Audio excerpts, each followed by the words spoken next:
This episode is brought to you by Vinitaly International Academy, the toughest Italian wine program. 1,000 candidates have produced 262 Italian wine ambassadors to date. Next courses in Hong Kong, Russia, New York, and Verona. Think you make the cut? Apply now at vinitalyinternational.com. Thanks for tuning into my new show, Get U.S. Market Ready with Italian Wine People. I'm Steve Raye, author of the book, How to Get U.S. Market Ready. And in my previous podcast, I shared some of the lessons I've learned from 30 years in the wine and spirits business, helping brands enter and grow in the U.S. market. This series will be dedicated to the personalities who have been working in the Italian wine sector in the U.S., their experiences, challenges, and personal stories. I'll uncover the roads that they walked, shedding light on current trends, business strategies, and their unique brands. So, thanks for listening in, and let's get to the interview. Hi, this is Steve Raye, and welcome to this week's edition of Get U.S. Market Ready with Italian Wine People on the Italian Wine Podcast Network. This week, my guest is Tim Hanni, and it's very hard to define or describe Tim, but I think by the end of this interview, you'll have some insights into why that's the case. So, Tim, welcome to the show. Thanks. Great to be here, Steve. Can you give me a little background on you and how you kind of got to where you are and maybe even define where it is you think you are in the world of wine? So I started my whole adventure with wine in 1966 when I was 14. My dad was the director of the Dade County Medical Association in Miami, Florida. And what little growing up I did in Miami. But he was responsible administratively for the medical association, including conferences and getaways and so forth. And Miami Beach, especially being, the getaway hotspot, and the Bahamas, we were dragged along, my brothers and myself, to the Fontainebleau Hotel and the Doral, all sorts of stuff. And so the whole world of fine dining we were introduced to very early, including wine. My dad was a Volnay aficionado. One of my faves, yeah. I've got a copy of his Chêne de Rôdisseurs certificate from 1967, and then I've also got mine from decades later. And I was just fascinated by this wine thing. And loving food and whatever. So I actually tried to go into the wine business first, but found I had to be 18. Or I'm sorry, 21 at the time. It was pointed out to me on my first application at Crown Liquors in South Miami. And so I decided to go the culinary path. And keeping wine as a real passion and avocation. I found the social advantages of wine early on. And when I was 17, I found that I could go into a liquor store and ask for a French Burgundy by name. I was limited in pronunciation to anything with 2 syllables. So Volnay, Pommard, etc., Corton. And if I asked for wine, no one would card me. So that gave me quite a skill as a 17-year-old. And the first wine I ever bought was a 1964 Corton Jablé Verchères, $3.50. The guy took my money, gave me change, said, "Come back again soon." And I said, "You betcha." So we used to do dinners at the beach at Crandon Park, roast duck and escargot and all that. And was really hooked on the history and the background and the sciences and everything. And as my familiarization grew and as I transitioned full-time into the wine trade, the other thing that I really loved was the people I was meeting and in the travel and going to these places. So I worked as a chef for 10 years, I dropped out of college to go to work in Bird's Steakhouse in Tampa. Of course, they have the largest wine list in the world. And my dad had been going there. We had a copy of their wine list when it was only 17 pages. I've been there. Well, it's been many, many years since I've been there.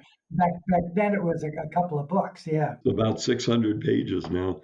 So anyways, when I was in Tampa going to University of South Florida, my dad would find reason to have business. We'd go to Burns, get a 1959 Chateauneuf Verchères Chateauneuf de Pop. That was our go-to. A 38 2-ounce porterhouse that we would split, age 7 weeks. So I've never been really good at school. I'm dyslexic and I'm ADHD. And so I thought, well, I could be a chef. So I dropped out of college to the horror of my family. It wasn't hip back then, and started in the kitchens at Burns.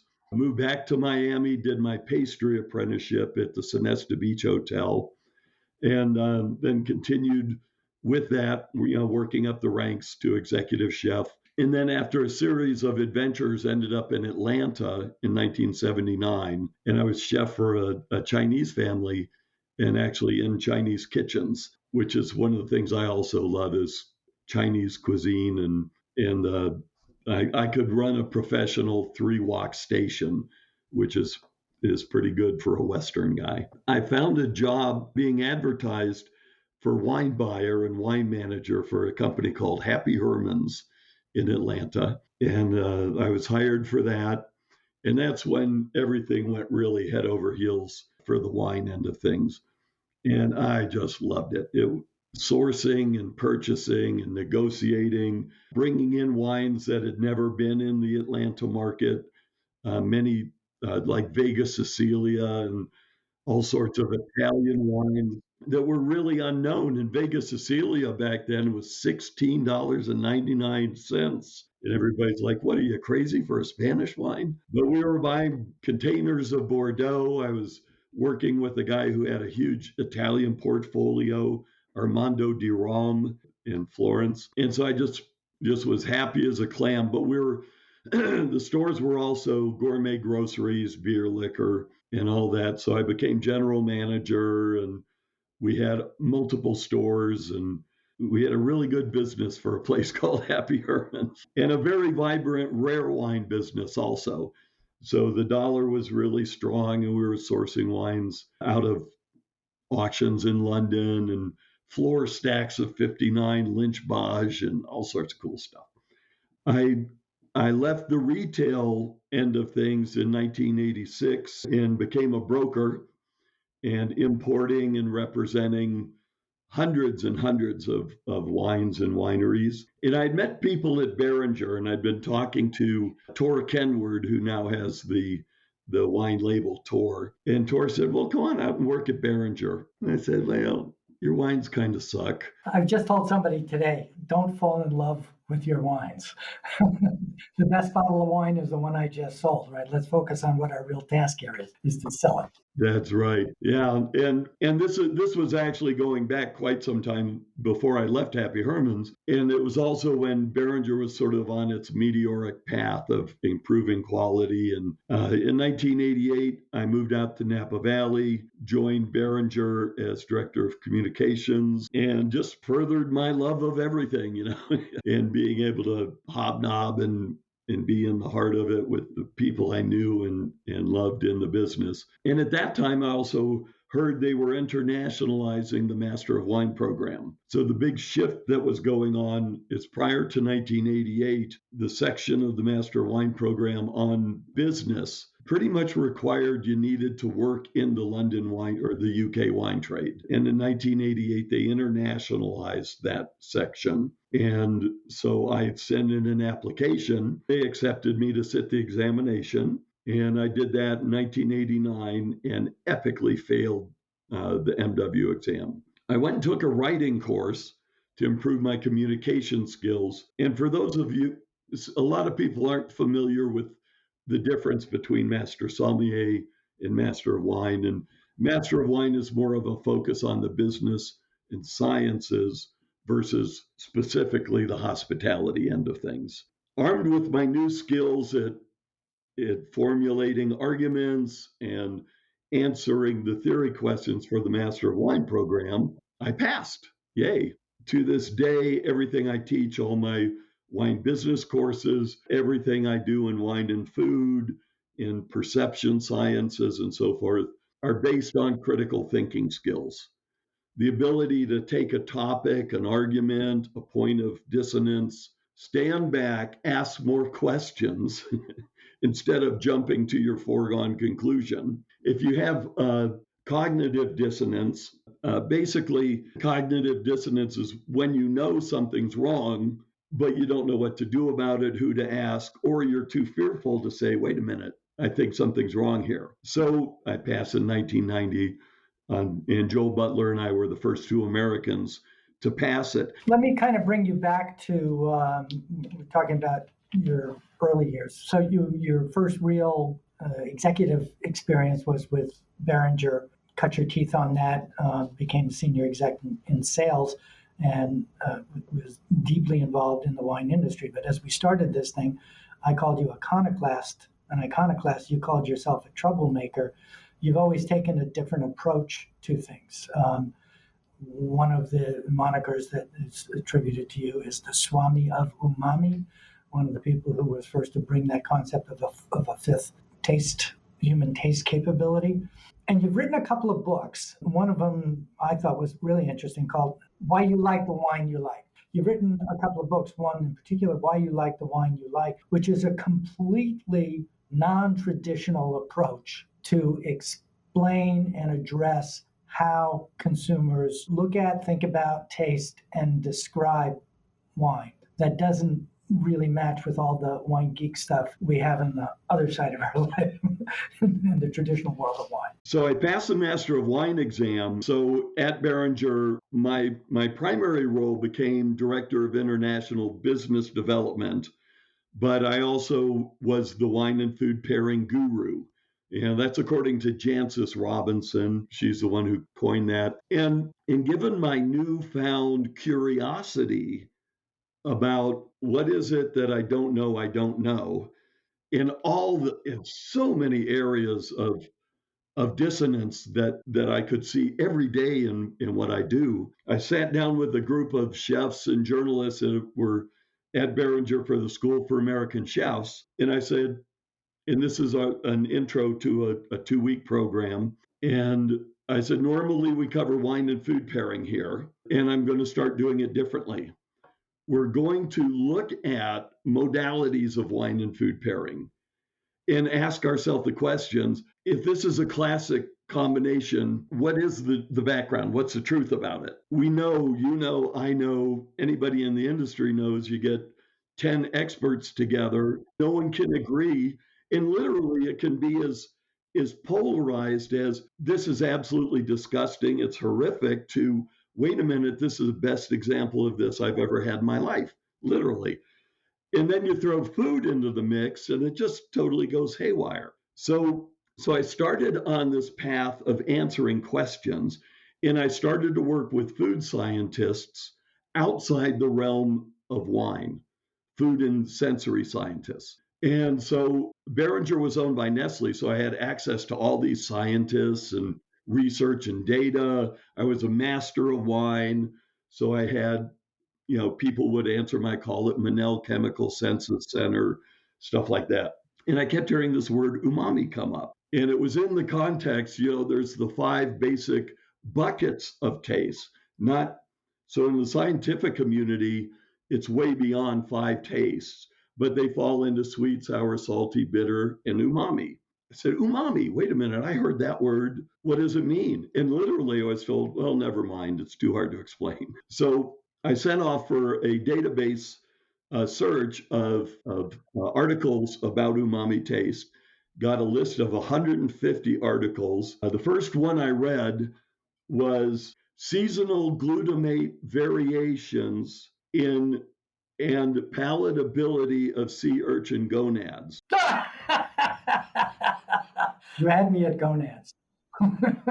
Who wouldn't be curious? And basically, that's what uni is. It's the gonads of sea urchin. So it started to emerge. The proposition was that umami is a primary taste, meaning it's not a combination of other tastes. It's not a combination of taste and smell, and it meets certain criteria. And so when I started to talk about this back in 1990, and this actually goes to 89, I wrote about umami in my MW papers in 1990, people would literally get angry. the American Association of Culinary Professionals, or I'm in London doing a lecture or whatever, and you wouldn't believe the pushback. So this was evidence of need for disruptive innovation. And so I was creating a long list of mentors, most of which I keep in touch with today. And so in my book, there's an appendix that was written by the scientist who he and his wife were responsible for identifying the human receptor responsible for umami taste. And that was kind of the clincher. And of course, now it's ubiquitous. So, you go back, the concept goes back to 1866 in Switzerland when a guy named Rittenhausen identified glutamate as a taste compound. In 1908, as a scientist in Japan identified it and proposed it formally as a fifth separate taste. And then his colleagues researched the role of nucleotides. So umami is the primary taste of glutamate, which is also synergized by nucleotides to create that taste. The best way to actually get a demonstration of it is take a raw mushroom and take a bite. Take the same mushroom from the same package that's been cooked in the microwave 30 seconds and taste it. And the glutamic acid has been converted to glutamate. All right, now back to this wine and food thingy I'm doing at Beringer. I had already discovered that there's something called sensory adaptation that occurs so that when you have a sip of wine and you have salt and try the wine again, and just a tiny bit, salt suppresses bitterness. Add a little bit of lemon juice. So it's Robert Mondavi coined it Tim's tequila trick, and was a big fan of my work and my research, even though I was at a competing winery.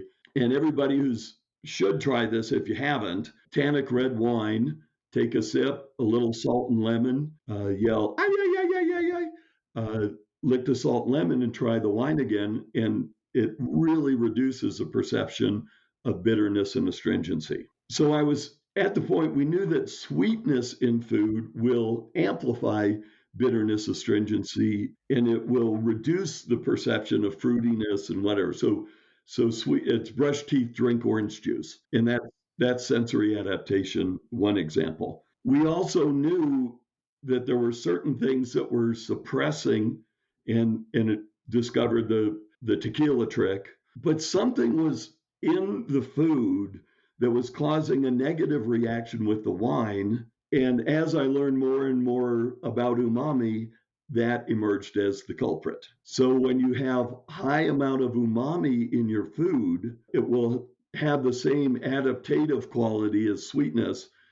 And high umami food makes wine more bitter, more astringent. You'll find everywhere in French cuisine, in Italian cuisine, the use of salt and acidity in sauce bordelaise, in anything a la Provençal, in bistecca alla Fiorentina, and it's demonstrable. So in addition to being a hack of wine lore and trivia and history, I'm also really knowledgeable about cuisine of France, prior to World War II and stuff like that.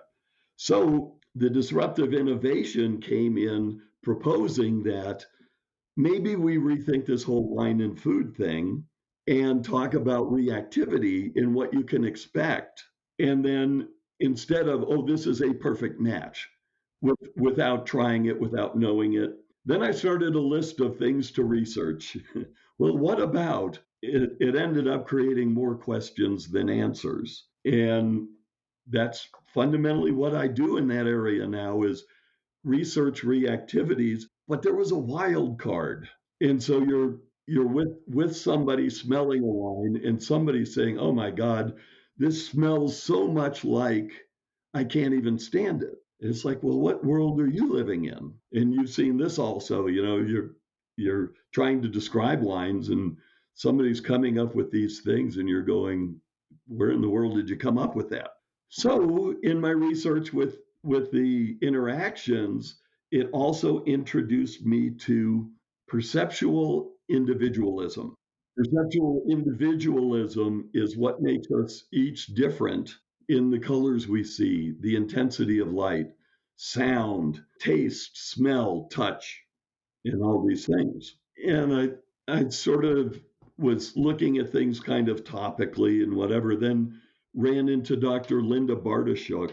And Linda is the one who coined the term super taster. Now, I need to clarify, we're trying to eliminate that word, not the concept. And Linda agrees. She's become one of my mentors and a good friend. And basically the breakthrough for me in this was there's a group of compounds called urea, and a number of forms of it. And basically, 100 years ago, it was spilled in a lab, and people were noticing that, oh my God, there's this disgusting bitter. I can't stand it. There was some of the people in lab complaining, oh, well, it's bitter, but you're really overreacting.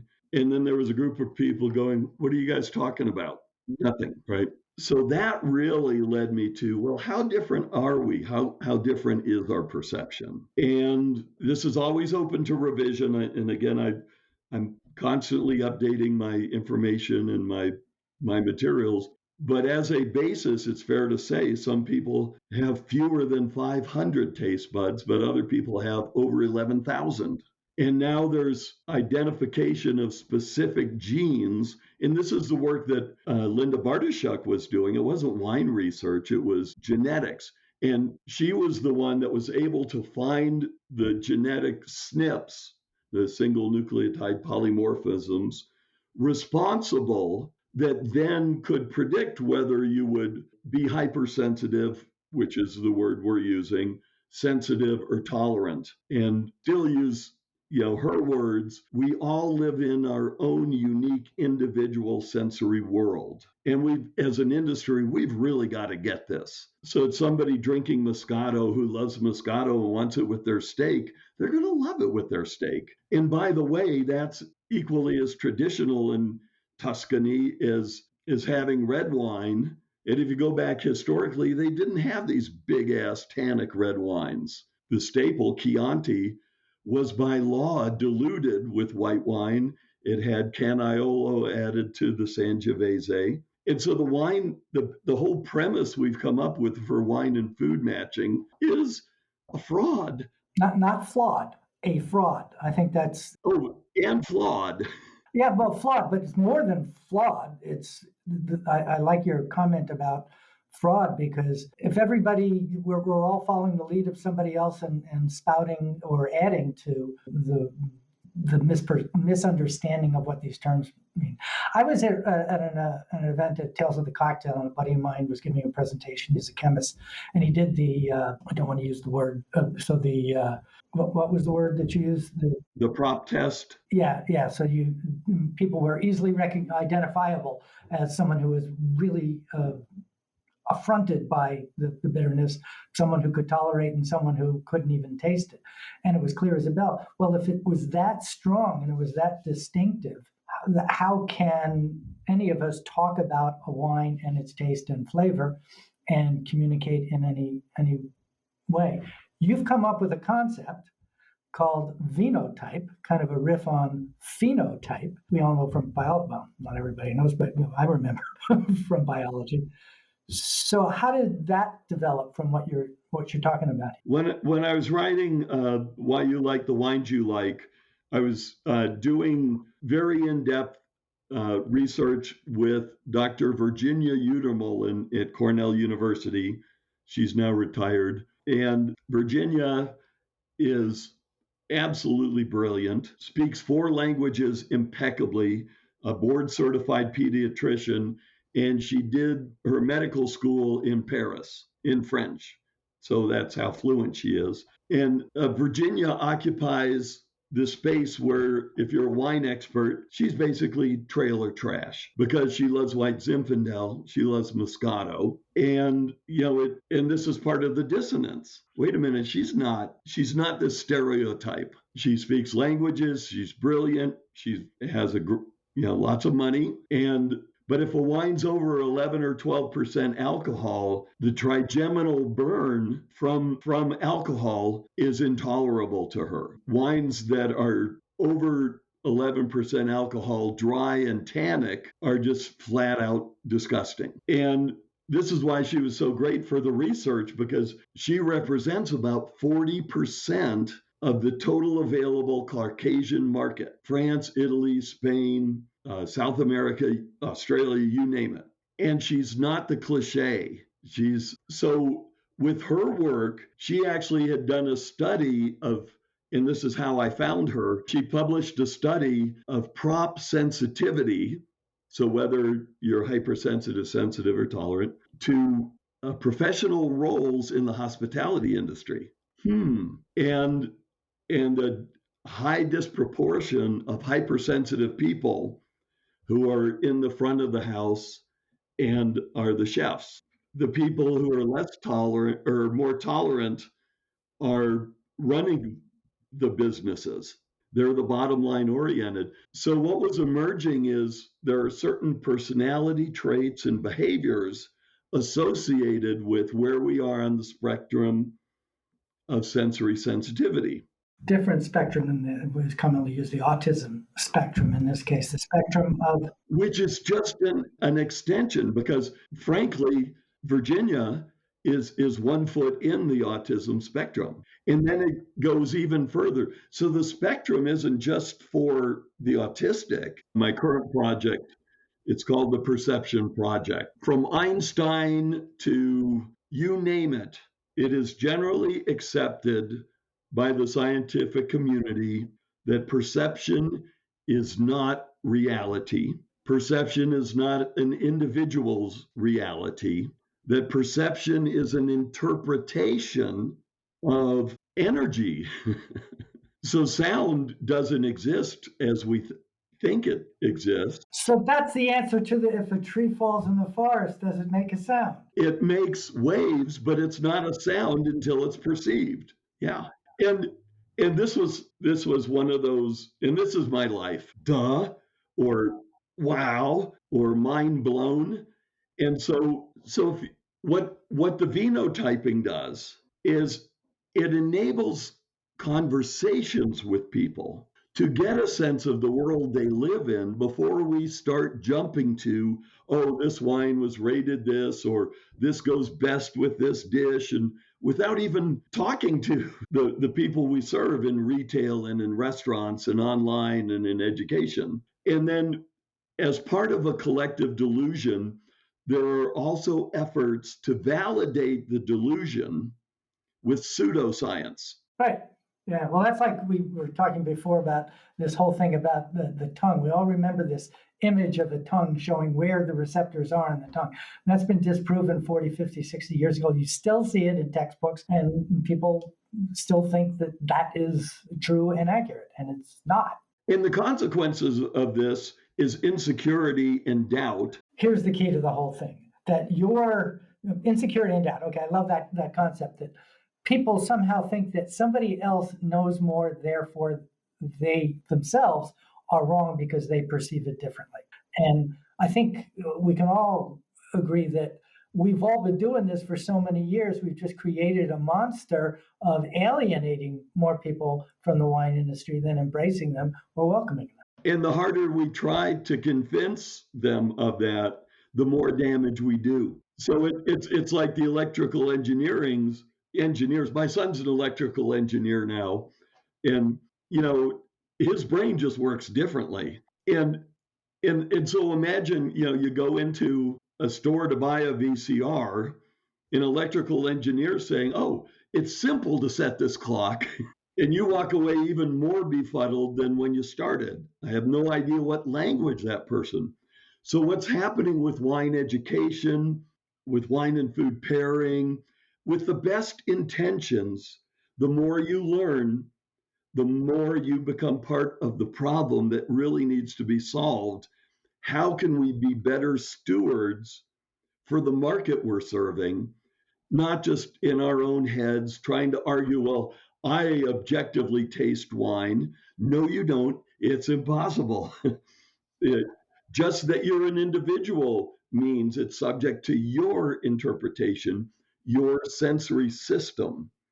And we're going to talk a little bit about sensory systems, which is your genetics and physiology, your receptors, sort of your heart, your sensory hardware, your neural network and neurotransmission and sending of information from a receptor to your brain and then back again for actions and behaviors. So one of the things when you're doing the prop tasting, you can ask it, don't anybody say anything, but you can see in the response to the prop, people are disgusted and someone sitting next to them is like quizzical, like what, right? And then the third part of the sensory system is the psychology of it all and brain plasticity. So as we become expert, our brain is adapting. When we acquire a taste, what we usually are inferring is that something became more or less important or represented an aspiration or an achievement and rewired our brain so that it's receiving positive validation of these receptions of this. So I didn't used to like that, but I learned to like that. It's us that don't understand that, which is the tragedy. One of the easiest of myriad examples is cilantro. All you got to do on Facebook or Twitter or whatever, oh, I love this dish with cilantro. What does it go with? And you'll get people going, it goes with nothing. Cilantro's this horrible, disgusting. And then you'll get all these well intentioned, smart, educated people. Oh, I didn't used to like it, but you'll learn to like it. So we try to force people into things that they are genetically never going to like. We think that it's because we experienced it a certain way or we learned to adapt that everybody should. And Julia Child had it's OR6A2 genetic SNP cluster, and Julia Child had it. And sage fits in the same thing, cilantro and sage. Yeah, she had that reaction to cilantro. And during an interview with Larry King, she actually was asked, is there anything you can't stand? And she said, cilantro, it's disgusting. If it's in my food, I'll send it back and ask, why didn't you put that on the menu? Some of us find it disgusting. And I'll try to pick it out if I can and throw it on the floor. But otherwise, I can't stand it. So her palate wasn't mature. She was ignorant. You tell me. Right. No, in that case, clearly, being one of those people, it's clear as a bell. But like Benjamin Franklin said, I love this line. He said, it's funny how when you're riding in the mist, everything around you is clear, but everybody else seems to be enshrouded in fog. Wonder why that is. Yeah, exactly. And I mean, that's the basis of my work. Outside of teaching wine business, and I'm on faculty at Washington State and Linfield universities. So there's a pragmatic end of what I do in the industry. But this is my real passion. What makes us different, and how can we communicate more clearly and more meaningfully in a way that attracts and engages people? And you hear about people in tasting rooms and wine clubs, our churn rate's too high, and how can we better connect with consumers? Well, it's us that's got to change. And that's my message to the industry. It's going to require a serious effort out from under the cloud of delusions and pseudosciences that now stand as quote unquote the truth or reality, and they're nothing of the sort. So the challenge I've seen, it becomes a couple of words that have been used in the world of wine geekdom that I live in: minerality and salty. And people try to explain to me, well, the plant absorbs the minerals. They absorb a water solution that contains certain molecules, but it's not where it's grown that flavor. It's grown in these stones, so it tastes stony. There isn't that direct correlation.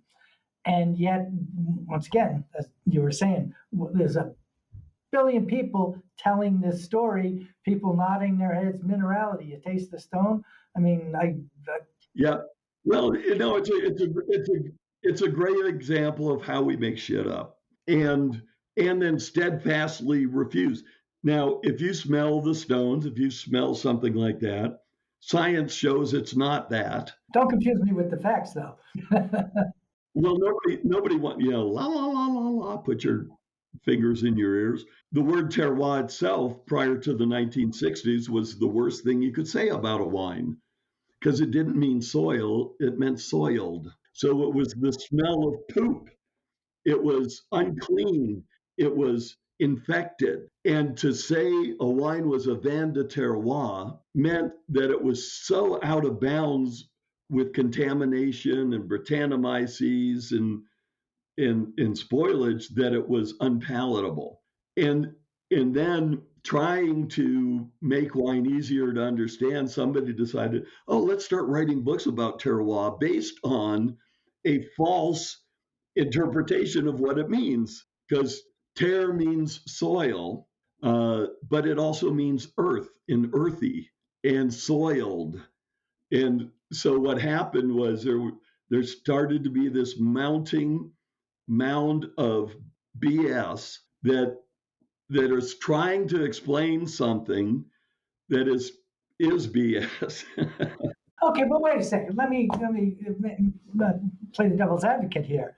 So the entire, well, fine wine industry, it seems, has kind of jumped on the terroir bandwagon. And by definition, if you think about it, estate-produced wine is unique. Nobody else can produce those grapes on that ground if you're already on that ground and you're making the wine from it. Nobody else could do it. Now, is your wine sufficiently similar to your neighbor's wine? Are the soils the same there? Maybe similar, but probably not the same. We see that certainly in New York State. The variation in soil type within a given plot is just extraordinarily diverse, from clay to stones. And you can't make general assumptions about that. So think for a second, remove the word soil from the definition and think about it as territory, okay? So territory, all right? By the definition, does every wine in the world, is every wine in the world thus some expression of terroir? Of the conditions of where it's grown: soil, exposure, moisture, altitude. Well, and again, soil isn't part of the terroir. It's a part of the equation, but it's overemphasized. I was going to jump to the parallel word that's used more in France than anywhere else is typicity. The idea that the wines grown in a certain area taste the same. I think that's an oversimplified view of it, but that Burgundy and Chardonnay is different from Chardonnay produced in California. All of them? Well, that's what I'm going. That's kind of a big statement to make. How is it vinified? Is it in steel or oak? And it makes fundamental differences in the perception of oak and the concept of vanilla and the whole thing about lactic acid and malic acid. We all know. To cut it short, yeah. Do you think I could take 5 wines or 6 wines, 3 from California, 3 from Burgundy, and fool you? Whether you could, you might be able to, but I have been in a tasting which I thought was really interesting. We were in Vienna, and Willy Klinger, who used to run the Austrian wine market. I know Willy, yeah. Guillaume de Glace, who ran Vinexpo at the time. They did a blind tasting for about 200 people. We were all in the room. My wife was with me. So here's all these wine experts, right? That's the only people who came there. And we did blind tastings. Most people couldn't identify Sauvignon Blanc. Right. Which is about as distinctive as you're going to get, or at least that genre of wines. And I would kind of admit it to my wife, yeah, we're all kind of a bunch of bullshit artists. Without belaboring it, the fallibilities of the human sensory system are so great, and the hyperbole of these glaring differences that aren't there, and that combination just leads to it's all bullshit. Yeah, I love that's a great way of looking. You boil it all down, and that's what it's all about. It starts on a flawed assumption, and then proceeds into sublime craziness. Exactly, and build it and dig our heels in. And yet we've done that. Okay, all right. So how do we get out of this mess? And is that what you were trying to do with phenotyping and with some of the things that you're doing? How do we make wine? Because people like us are influential in how wine is communicated to people who drink it? How do we change that? Well, it's really tough because collective delusions have all sorts of dynamics associated with them.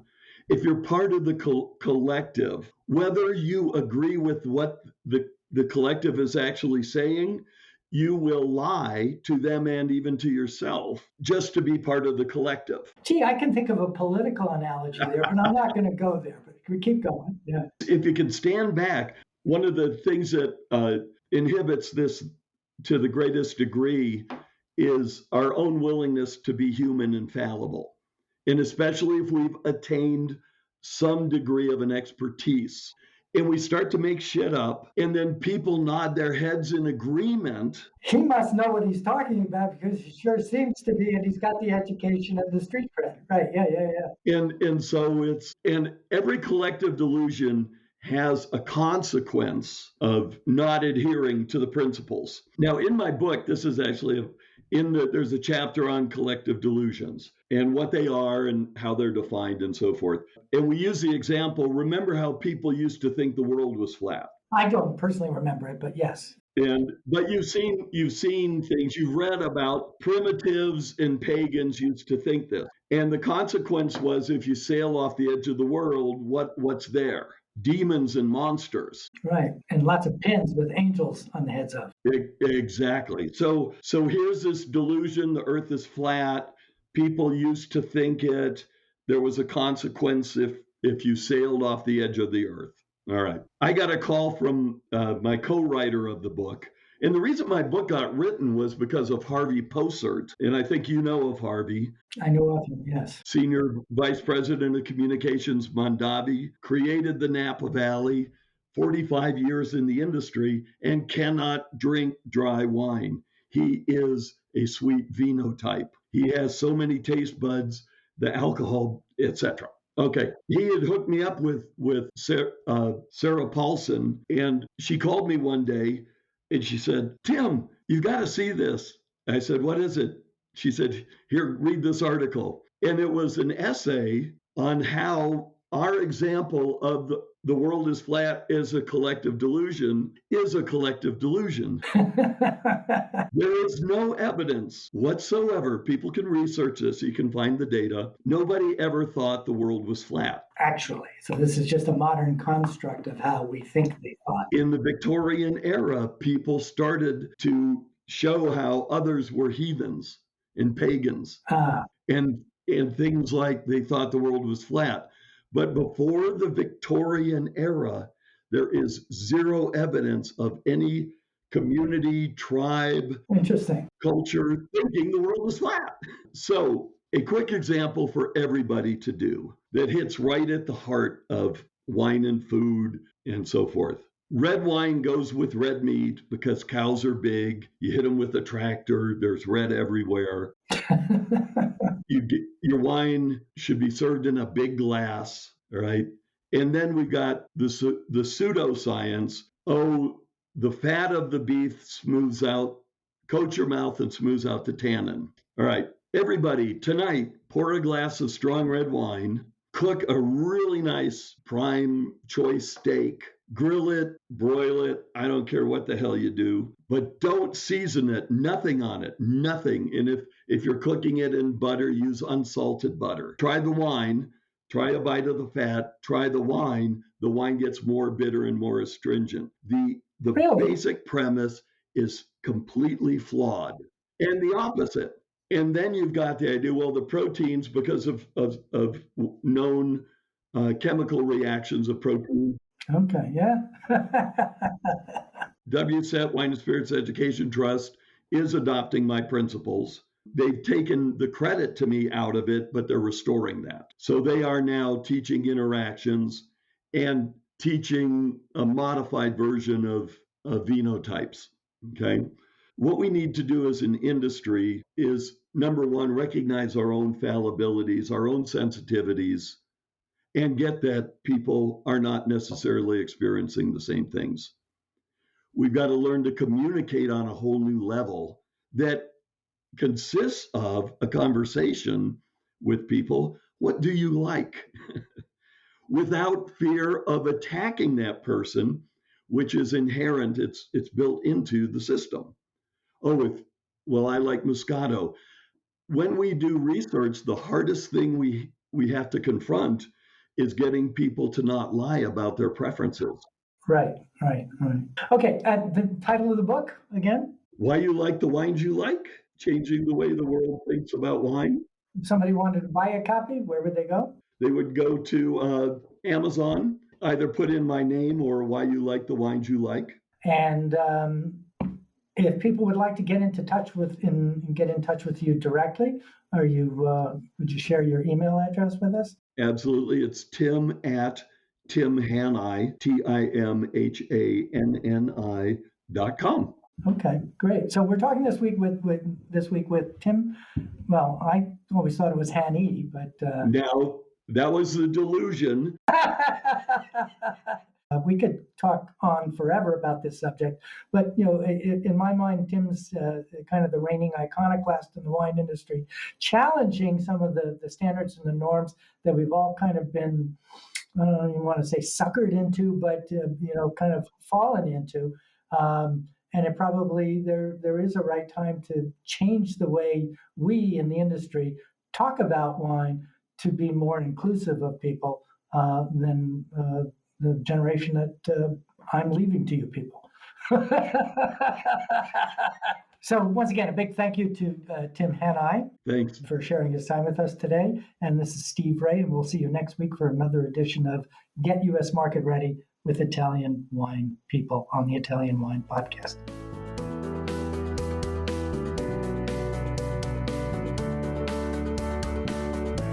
This is Steve Raye. Thanks again for listening on behalf of the Italian Wine Podcast.